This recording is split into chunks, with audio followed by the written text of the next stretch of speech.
Assalamualaikum warahmatullahi wabarakatuh. Gus kula tanglet kula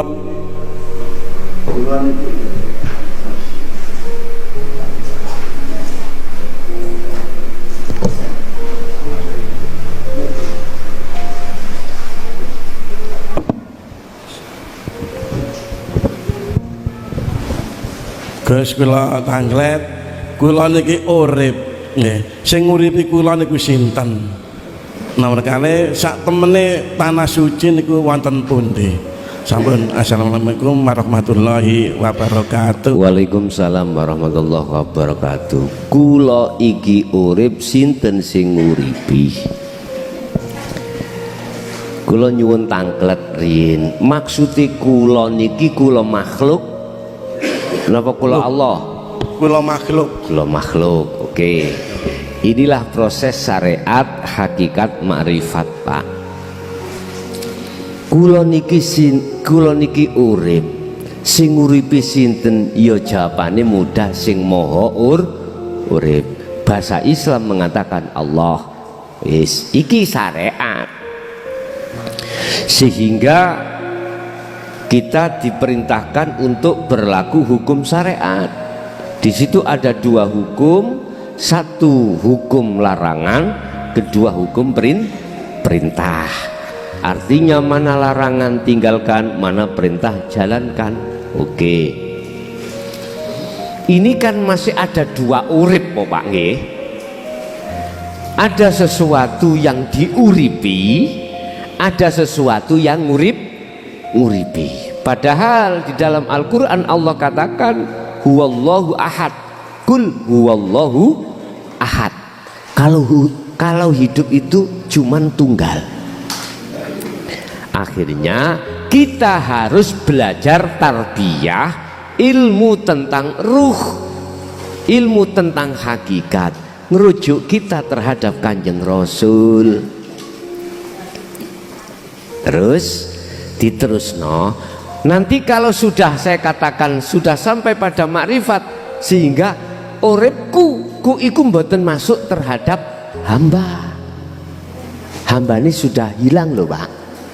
Mboten wonten niku di dalam tauhid la ilaha illa ana lho nggih. Mbon salah paham jenengan. Cara orang sudah sampai pada tingkatan makrifat pada Allah. Wa ammal arifuna la yarawna li anfusihim syai'an bal yusahiduna annal fa'ila wallahu ta'ala.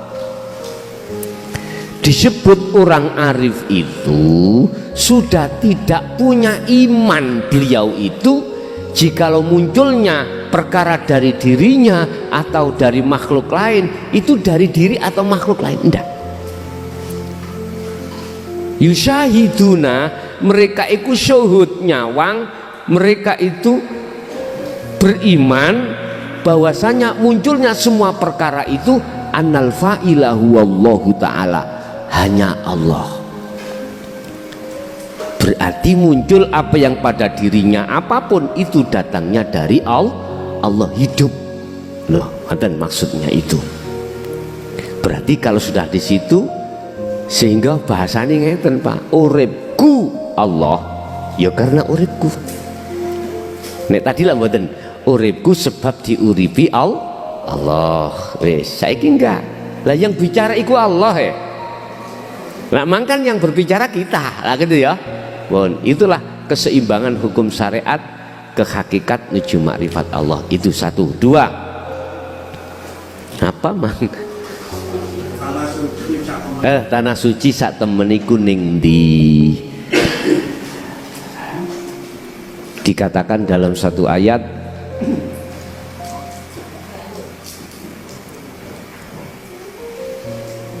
alladzina amanu.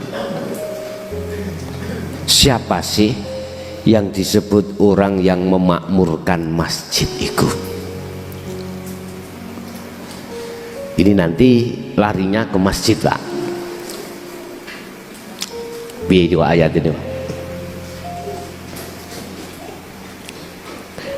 Innama ya'muru masajidallahi man amana billah.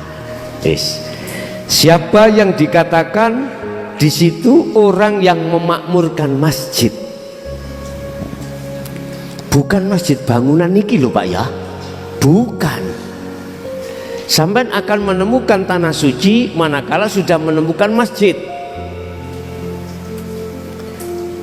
Bahasa syariat tanah suci ya Mekah kono, sebab Masjidil Harami ada di Mekah, sebab kiblat Ka'bahnya ada di tengah-tengah masjid itu. Loh, masjid sak temene masjid iku sing ya apa? Ini yang kami bahas, bukan fisik. Ka'bah sak temene Ka'bah iku kaya apa? Ini sing kula maksud bukan fisik. Ka'bah sak temene Ka'bah ya hidup itu.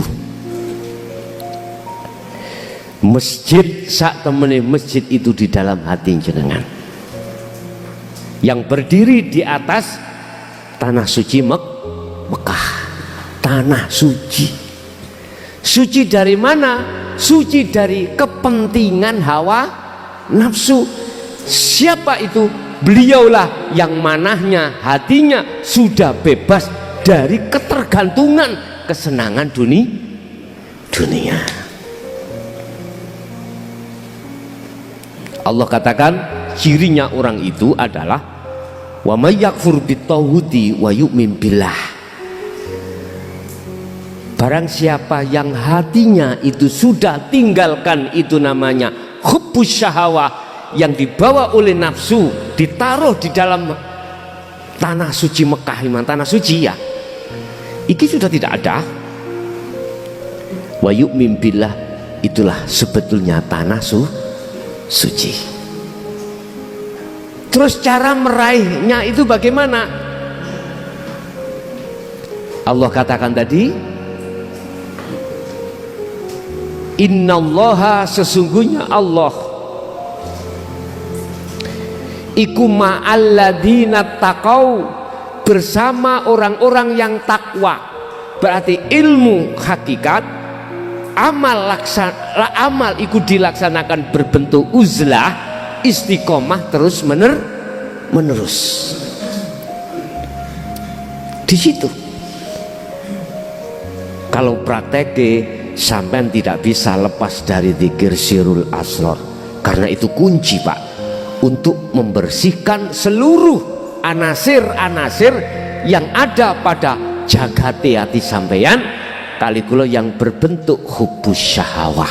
Kata Rasulullah di dalam surah Al-Anbiya surah Al-Imran ayat 31, manakala kaum mengikuti aku yuhibbukumullah wa yaghfir lakum dzunubakum.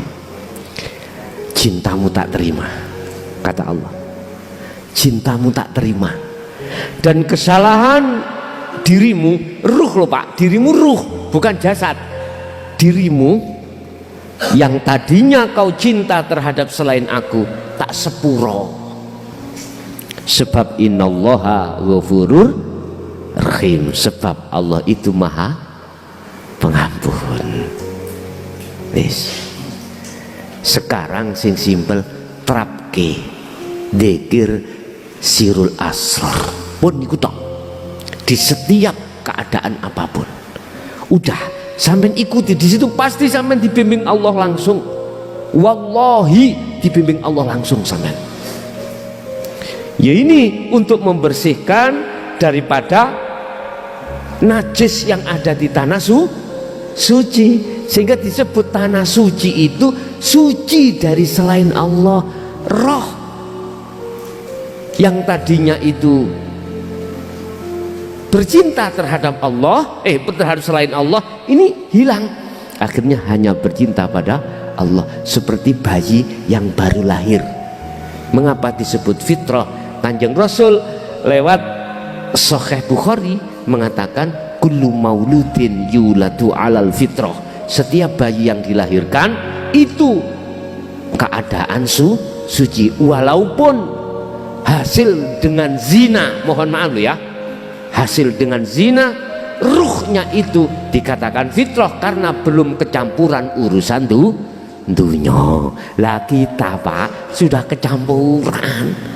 Solusinya ya udah, ayo kita bersihkan. Setelah itu kita bertemu Allah. Allah tidak akan menerima cinta kita manakala dalam hati kita masih ada cinta terhadap selain Allah di situ. Nggih.